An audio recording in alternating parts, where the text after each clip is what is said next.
complex, much too complex, too complex, much too complex, too complex, too complex, too complex.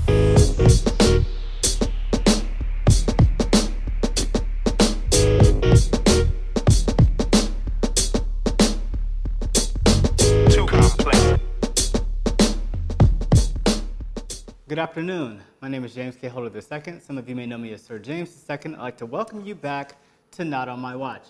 As always, I'd like to ask you to like, share, comment, and subscribe. I want you to retweet this and repeat this. If you're watching, today is Thursday, May 31st, 2018, and the leader of the free world, Kim Kardashian West, has met with Dope 45, Donald Trump, in the Oval Office. And this is where I want to kind of start this conversation. This week, Kim Kardashian made headlines when she met with Donald Trump in the White House to discuss prison reform or criminal justice reform, however you want to phrase it.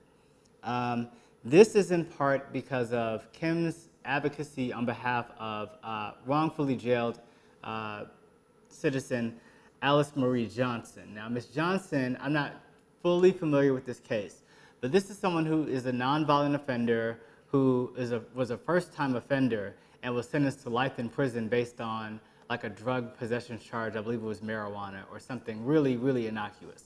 Kim Kardashian, for the last, I would say, several months at least, has been focused on supporting this inmate.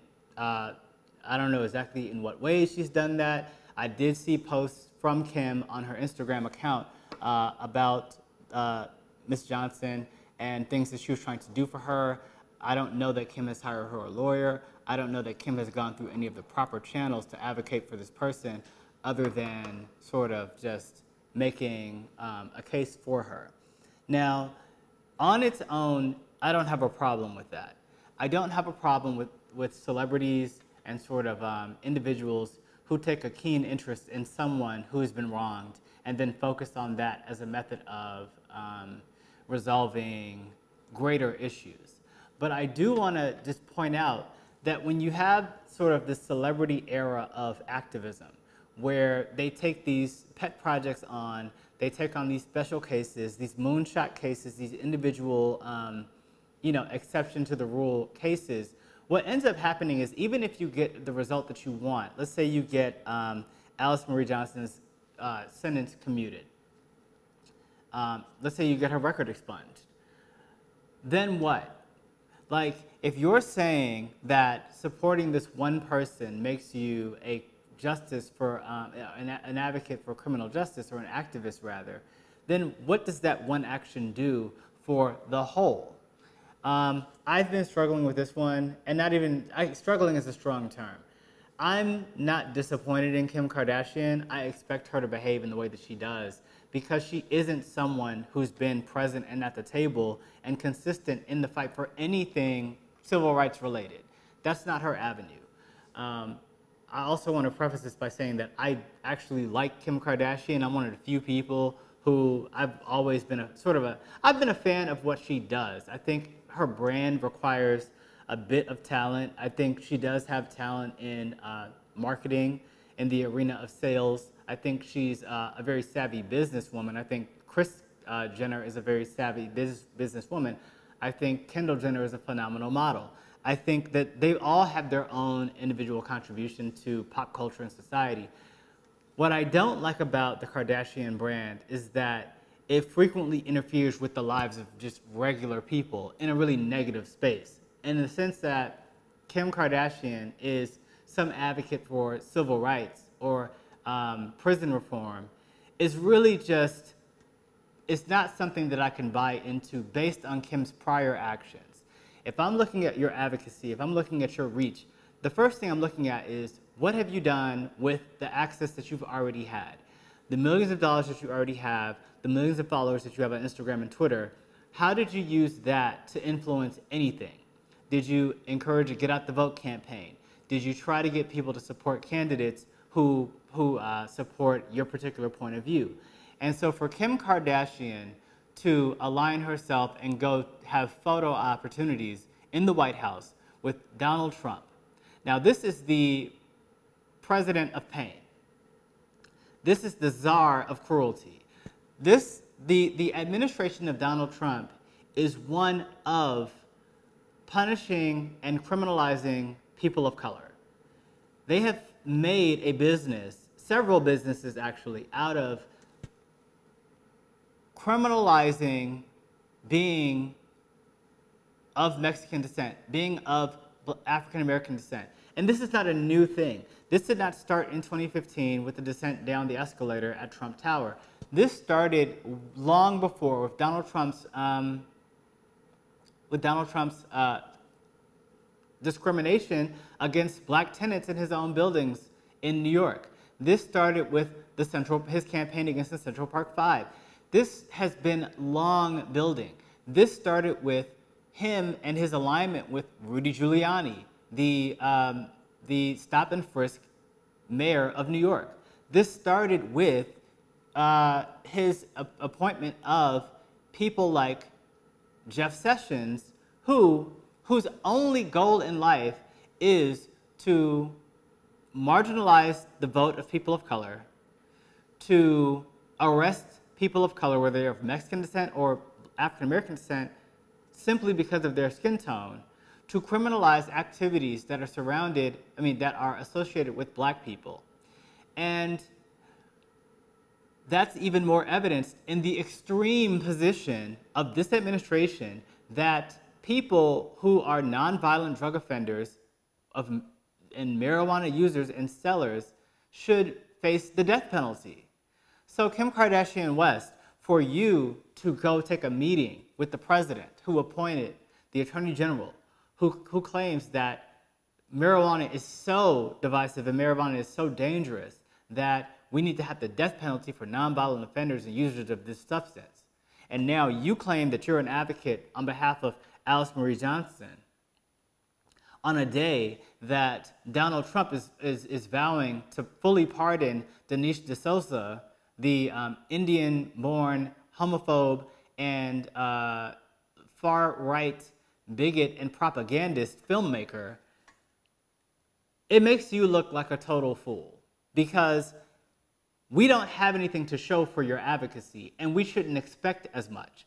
Kim, the problem I have with you and people like Meek Mill who want to get out of jail and then go meet with Donald Trump, the problem I have with you and people like Steve Harvey who don't advocate for candidates like Hillary Clinton and then want to show up at Trump Tower and meet with Donald Trump, for people like you, like your husband, who want to show up with blonde hair and meet with Donald Trump and wear MAGA hats and disregard all of the things that this person has done over the years, to now claim that you have some ability to go in and present a case that they should turn on a dime and reject all the money that he's gotten from private prisons, all the support he's gotten from the NRA, all the support he's gotten from the far left, all the support he's gotten from the Klan over these years.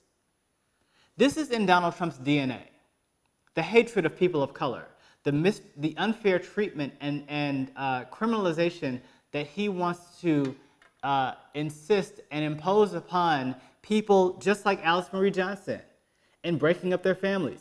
It is unconscionable that you would think, Kim, that someone who has not been at the table, who is not versed in all of the history that this person has gone through, and I say that plainly because, Kim, you have more followers on Instagram than anyone in the world, and yet you did not use that platform to advocate on behalf of this set of policies by supporting someone like Hillary Clinton in 2016. You simply didn't do that. Even when it came to silencing or trying to mitigate the damage caused by your husband and your step-parent, Caitlyn Jenner, you couldn't even get those two people on board to support someone who wasn't as evil and vicious and racist as Donald Trump.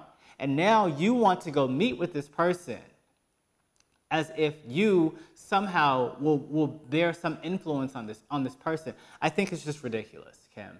And you trivialize the entire pursuit of justice when you think that you're going to flip your hair and show up with your lip gloss and whatever else and make change in the world when there's people on the front lines who have been on the front lines that you talk over, you walk past, you ignore, you refuse to support, you refuse to lend these people support, you refuse to give these people an added voice. You don't amplify the voices that have already been there.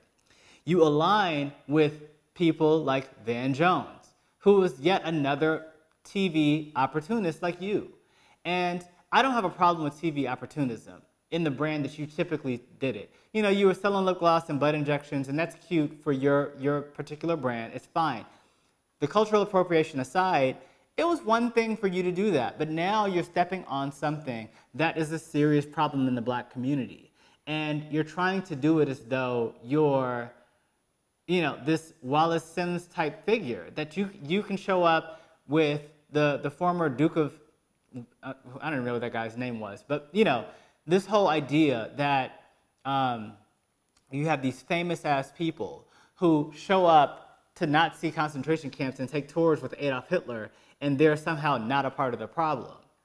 And I'm talking about the royal family now. Who was that? The king that, the one who wasn't even king, the one who abdicated to marry the American divorcee. That's the brand of advocacy that I expect from Kim Kardashian. It's like, be famous, be fabulous, do your little thing over there, but don't try to act like showing up and aligning with the devil and Donald Trump, that you're now helping black people, that you're helping Alice Marie Johnson. And no, I haven't put no money on Alice's books. No, I haven't marched in protest for Alice Johnson. I have not done that. And maybe Kim has done that. And let's give him credit for that. But to act as though you can bypass all these steps, you can ignore elections, you can, within a year, we're now having a midterm where we need to have all hands on deck to resist Donald Trump, to resist we need to resist the culture of shithole countries commentary. We need to resist the culture of Muslim bans. We need to resist the culture of trans bans in the military. We need to resist the culture of attacking private citizens like Hillary Clinton and Valerie Jarrett. We need to resist the culture of lies that led to the eventual death of over 4,600 people in Puerto Rico due to failed policies by this administration. We need to resist the culture of 1,500 lost and probably sold into human trafficking children of Mexican immigrants. That's what we need to resist, Kim. All of that at the same time. And when you take your one case that you've been working on, like Wikipedia Brown, and try to move it to the front, and you say, you know what, screw all those people. Screw all the other problems that are created for people in America. Screw all the children that they're taking health care from. Screw all the victims of HIV and AIDS that no longer have any advocacy or representation in the White House. Screw all that. And let's just focus on this one person, and that's going to solve criminal justice. You sound like a damn fool, girl, and you need to stop. And I'm getting pissed off now, so I'm going to go ahead and change the topic and talk about Puerto Rico. We're living in a world where American people are dying by the thousands because of neglect. And it's not neglectful because Trump doesn't know any better, or he didn't mean it, or it was a mistake. It's because these represent Spanish-speaking people who aren't really human to this administration and to what's changing in this society in America. That needs to end. That's one of the first things we need to tackle. I'm not saying criminal justice isn't important, but it all has to happen in the same space. Van Jones, you've been another particularly disappointing character. And again, if I had any faith in Van Jones, I would be disappointed. But you just have to keep up appearances and keep an audience for your television series. And so I get it. You're rolling around with Javanka and Candace, what's her name? Candace Owens, and taking all these selfies. But the Candace Owens brand, the Meek Mill brand, the Killer Mike brand, the Kanye West brand, the Chance the Rapper brand, all of these people are essentially the same. They're not reliable figures in the black community or diaspora to really resist Donald Trump. The lifelong decision to resist this type of brand of hatred and evil. When you decide you're going to ignore all of the warning signs and just, again, skip to the head of the line because you get your little special invite to the White House or the Oval Office, you're selling us all out. whether you want to know it or not. And Kim's not even black. Kim is a white woman. Van Jones is a part of that brand of black men that can't be relied on. And I think that Donald Trump is strategic in the sense that he knows that the black woman vote is not shifting to Donald Trump. That's part of the reason why they were so happy to fire Omarosa. Now, when it comes down to the white woman vote and the black male vote, they know those are vulnerable areas. We've seen it just this week. They released the fact that some of the main Blacks for Bernie people were turned and poached by Donald Trump's campaign to get them to dent the black vote. That's where you got people like Killer Mike saying, just stay home, don't even go vote for Hot Sauce Hillary. It's the same disgusting brand of racism. And so all of these black men who are willing to work with Donald Trump are only there for photo ops that Donald Trump is going to use in campaigns in 2018 to prevent us from getting a majority in the House or Senate that could lead towards an impeachment before 2020.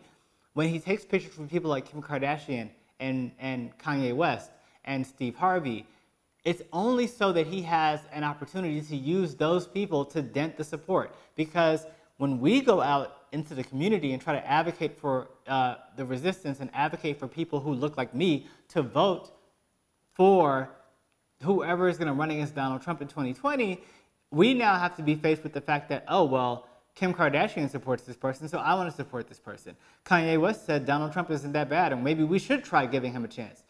You don't need to give the Central Park Five, the person who took a campaign ad, a full-page ad out against the Central Park Five, who were exonerated by DNA evidence, and still claims that they should face the death penalty.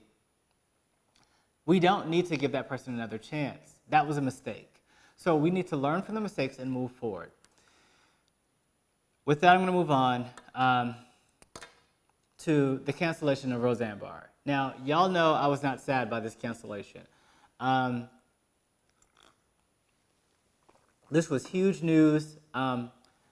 Roseanne Barr tweeted a very offensive one-line statement that was racist and spouted several conspiracy theories against Barack Obama, attacked Muslim people, also attacked black people, and said that black people look like monkeys, which is a common thread with white racists like Roseanne Barr. And she now has faced the consequences. Her show was canceled from ABC. It was already renewed for 2 seasons. It will not be renewed for the next seasons. It has been pulled. The reruns of her original run of her show have been pulled entirely from syndication.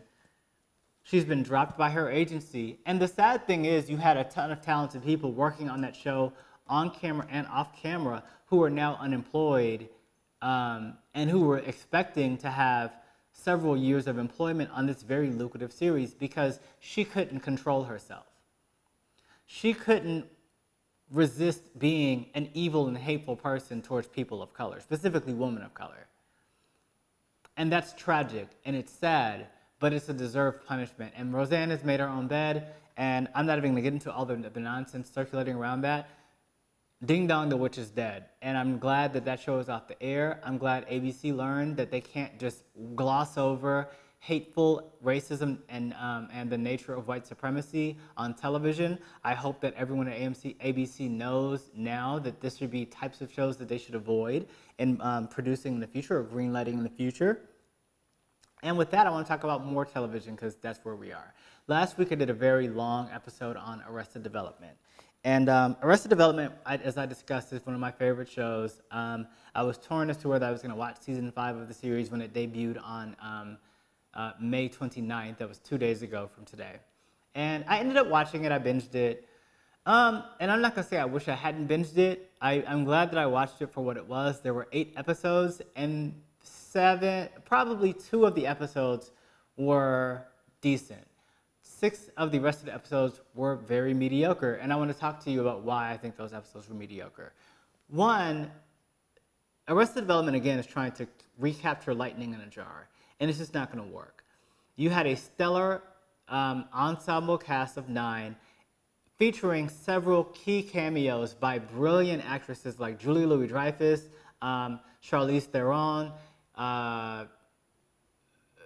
Carl Weathers. You had even Scott Baio. I mean, you had a culture and a series that focused on bringing in these really wonderful, nostalgic television characters and actors and putting them in a room and seeing what came out. And one thing that I really don't like about the fifth season is that, one, they've taken people out who added a lot of value to the show. They don't have Liza Minnelli on the show anymore. They don't have playing Lucille Ostero. They really barely featured what's her name? She plays Lindsay, Portia de Rossi. You know, they had a few episodes where Portia de Rossi was taped, and then they started throwing in all these devices where, like, Lucille Bluth picks on Lindsay so much that Lindsay now covers herself with a sheet, and now they're trying to find actors. The whole series was rooted around finding other actors to play people in the family. And I think on one hand, it's kind of funny because that's probably the hard part of doing a show like that, where you started out with people who were basically new to television, like Michael Cera and Aaliyah Shawkat, and even, you know, to some extent, Jason Bateman was returning to television when they started back the series. But it's not funny because you've got talented actors whose life is built along this series and giving them royalties and all sorts of things. And so you keep joking about replacing actors, and you keep taping the series in a way that, oh, we're only going to tape with these 3 actors for this episode, so we don't have to give you royalties based on the whole series or the whole season. We can only give you royalties from 2 episodes. So Lindsay Bluth was in like 1 episode with the entire cast. She wasn't in any of the other episodes. You had Michael Cera in about 4 episodes. You had Aaliyah Shawkat in about 3 or 4 episodes. You had Lucille Bluth in about 3 or 4 episodes. I mean, out of 8. You had George Bluth playing 2 characters again. You had all these repeat clips from previous seasons, so you don't have to pay actors to be on set, but you can have the representation of a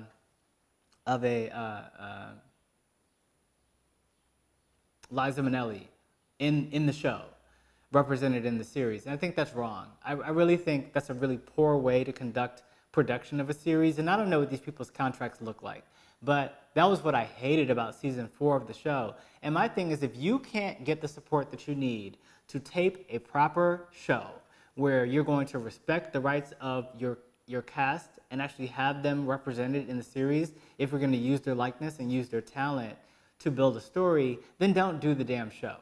And that's how I feel about season 5.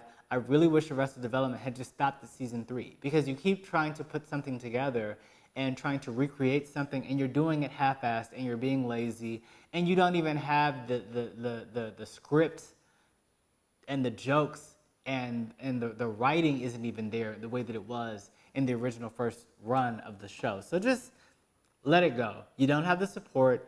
You aren't willing to support the talent the way that you want them to, and it's really just not worth it to keep going. And it's sad because Netflix isn't even really promoting the series now because of all of the controversy around,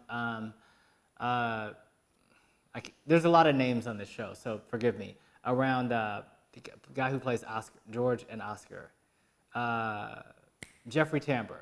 So let it go. Just let it go. Let it die. Let it be the first 3 seasons, and let that be it. If you've never seen the series, I would say go back and watch seasons 1, 2, and 3. You'll love it.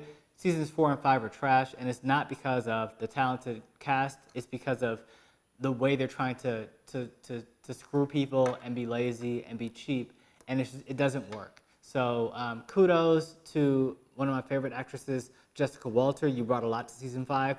Kudos to Aaliyah Shawkat. You brought a lot to season 5. Kudos to Michael Cera. You brought a lot to season 5. Kudos to Will Arnett. The cross guy, I don't remember his first name. He plays Tobias. He was good, but he had some good scenes. He had some good moments, but it's not what it was. It's not the same. So just let it go. Lastly, I want to talk about a few other series that are coming up this summer that we can look forward to. Kimmy Schmidt The Impossible Kimmy Schmidt, or Unbreakable Kimmy Schmidt, is now released on Netflix, and it is a hilarious show featuring Titus Burgess, who plays Titus Andromedon.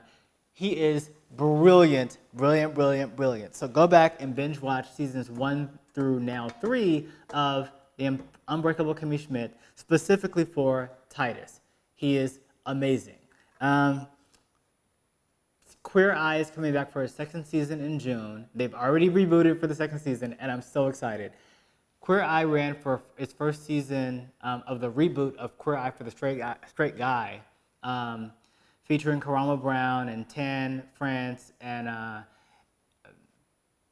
3 other people. And it's just a really, really great series. It's one of the best things that I've seen on TV this year. It is something for everyone. You have to watch it. So binge watch season 1 of that and then catch up on season 2 when it debuts in June. It's an amazing show. And of course, everyone knows that the Obamas have signed a multi-year, multi-production deal with Netflix to produce content over a broad scope of genres and series. So I'm really excited to see what that turns into. But the Netflix-Obama union is going to keep me glued to Netflix for a very, very, very long time. With that being the case, I am a very loyal watcher of Netflix. Sorry, Monique. And I want to thank all of the loyal watchers and supporters of this show with our Friends to the Show segment.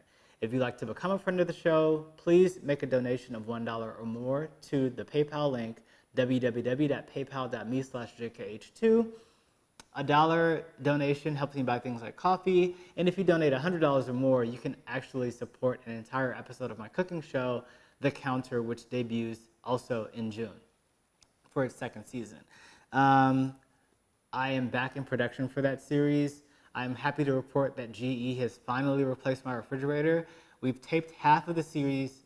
We've taped half of season 2 already. So 3 episodes have already been taped for the season, and I'm going to start, I've been editing those so that they can kind of run in one long production, but producing the episodes and buying all the ingredients and cooking is really, really expensive, especially since there's not a revenue from donations from people watching the show. So if you liked season 1, please consider making a donation to support, because it's really hard to keep doing stuff, especially as emergencies come up. That being the case, I'd like to thank the following people: Leslie R., Vera D., Megan K. I want to thank Melissa B., Barry G., Kristen W., Elizabeth C., and also Laura B. for your continued support to support this show, support Not On My Watch, and support The Counter TV, and also support the Weekend 10, which will be returning soon. I want to get some more support for Weekend 10 too, because it's only a 10-minute show, but it's kind of hard to put together. So I'll be bringing that back at some point when I can run it in a full-on stretch. Thank you so much for your support. Thank you for watching every week, and I hope you will continue to relax, relate, and resist. Thank you. Complex, much too complex, too complex, too complex, too complex.